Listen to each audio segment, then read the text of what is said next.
रहे हैं। राहुल भी भाग भाग कर सामान लाने जा रहा है।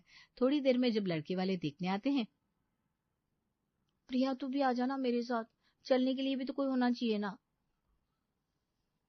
अरे सलोनी, तुम कहाँ फोन पर लगी हो? अभी तक तुमने कपड़े नहीं बदले? कब से यहाँ रख कर गई हूँ? मम्मी आपने ये साड़ी यहाँ रखी हुई है, क्या मैं साड़ी पहनूंगी? नहीं तो क्या जीन्स टी शर्ट में लड़के वालों के सामने आएगी? क्या यार मम्मी, ये सब मेरे से नहीं होगा। अरे प्रिया समझाना इसको, ये क्या पागलपन है। ठीक है आंटी, मैं हैंडल करती हूँ, आप आराम से बाहर जाइए, बेफिक्र होकर मेहमानों की खातिरदारी कीजिए। तू मेरी दोस्त है कि दुश्मन?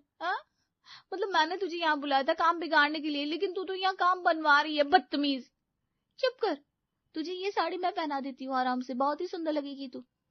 तू बिना प्रिया मतलब मानेगी नहीं। थोड़ी देर में प्रिया सलोनी को बढ़िया सी साड़ी पहनाकर तैयार कर देती है और फिर सलोनी सबके सामने आकर बैठ जाती है।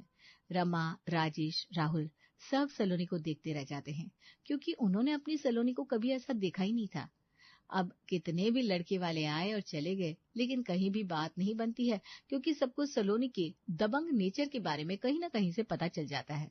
और फिर आखिरकार सलोनी की एक दूर की बुआ और राजेश जी की बहन अपनी भतीजी सलोनी के लिए एक अच्छा सा रिश्ता लेकर आती है और वहां बात बन भी जाती है। लेकिन बस बात यही थी कि ससुराल बड़ा ही दूर यानी कि शहर में था।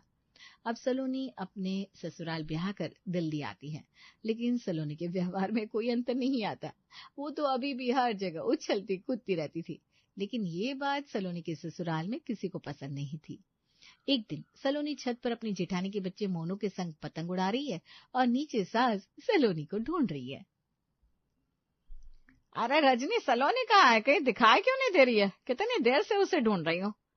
हाँ मम्मी जी, मुझे भी बहुत देर से दिखी नहीं है सलोनी, पता नहीं कहाँ है। अरे शाम के खाने का समय हो रहा है, लेकिन इसे कोई फिक्र ही नहीं रहती। अरे इसकी भी तो कोई जिम्मेदारी है इस घर में। तभी छत से बहुत तेज मोनू और सलोनी की चिल्लाने की आवाज आती है। कट गई चाची, कट गई। नहीं नहीं नहीं, अभी नहीं कटी मोनू बेटा। ऐसे थोड़ी ना। ये आवाज कहाँ से आई रजनी? वही मैं सोच रही हूँ मम्मी जी, मुझे ऐसा क्यों लग रहा है कि ये आवाज छत से आई है। सल्ला जी और रजनी दोनों भागकर छत पर जाते हैं तो देखते हैं उनकी छोटी बहू सलोनी छत पर पतंग उड़ा रही है और साथ में मोनू ने भी चरखी के साथ पूरी कमान संभाल रखी है। सलोनी, ये क्या है? तुम्हारी शादी को अभी जुम्मा जुम्मा 15 दिन नहीं हुए और तुम यहाँ पतंग उड़ा रही हो?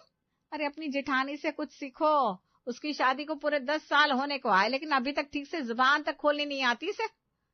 तो मम्मी जी आप क्या चाहती हैं कि मैं भी? चलो नीचे चलो सलोनी, अभी कहीं पड़ोसी ने देख लिया तो नाक काटना तो बड़े दूर की बात है, हमारा क्या हाल होगा पता नहीं।